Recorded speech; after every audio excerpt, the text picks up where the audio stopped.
friend who was now my wife at the time, I said, "Oh, what, I might fight again?" And she was saying, "Nah, you don't need to." I went and spoke to my mum. My mum called me everything. My mum said, "We don't want you to do it." I went and done it, and look where I am now. So that kid, now I owe him all the thank you. Where was that? That was at Croxford Sports Centre.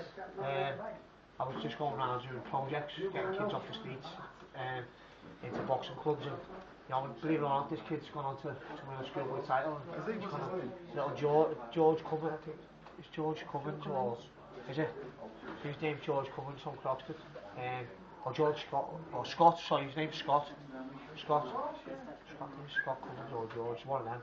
But it's in, you know, he said to me, "When are we going to see you fight?" And believe it or not, I had my first fight on a Stephen Vaughan show. And I bought them 100 tickets. I didn't get paid, they just said, "Give me the tickets for the kids." And I went and done it for free. I boxed Scott Lawton in an absolute war.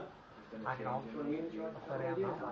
Because that was the thing, when you lost there were big defeats, they weren't sort of like the tuck things that, you know. So the people around you understand their point of view. Yeah. Do you want big defeats? I remember George. No, George will tell you himself. In the ring when I got beat to Scott Lawton, George just said to me, "You know what? We've been there, we've done it. We've done the journey. You want a WBA world title. We've had an excellent journey so far, and I think now it's time to pick in." I agree with him. I did agree with him. What, 25 then? Yeah, I was 25. I agree with him. I packed in. I come back and spoke to Danny, so I'm going to make a comeback. Obviously, when I spoke to the little kids in the academy, and Danny said, "No, what, you need a fresh change. You need something fresh." I had that fresh change. I went with Oliver Harrison. I had an excellent time with Oliver Harrison, team with Mark Williams, a world-class fighter, team with Robbie Fielder, Tony Felton.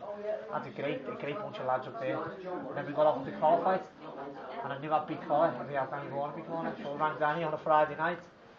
Sunday morning, I was in Scotland. The 6-week, 5-week camp. Why did they have John Murray's Young Murray. That's so many doors for tonight. I want to fight the best. Oh my God, my hand. Someone left it. I want to fight the best. Where pull it tight.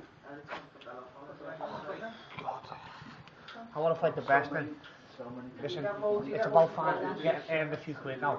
I've been a great servant. I've been a servant to the sport. You know, I've had 49 fights. It's been a roller coaster. It's about getting a few quid. Put my little man through university, doing the best thing you can do for him, buying my house. What's his name? Derry. Buying my house. And you know, it's about him now. It's about looking after him. So whatever Frank can bring to me, whatever Daniel can bring to me, you know, it'll be appreciated. Do you think, obviously, you say you count that as a, you feel you're the real world champion now, or the real world champion? Yeah, I do. Listen, I've had a 12-week hard camp. Albo pulled out the first time. I would have been world champion on March the 6th. You know, and tonight he pulled out again. He doesn't want it, he's a bottle job. You know, I spent 12 weeks away from him, working my ass off. Spent 12 weeks away from my wife, you know. It's been hard.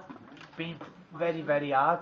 So I couldn't be world champion, and you know, I knew the sacrifice I made. I knew I couldn't let anyone down there tonight. How do you rate the other Brits? Because obviously it's a hot division. Mitchell, Flanagan's up there. I think we've got the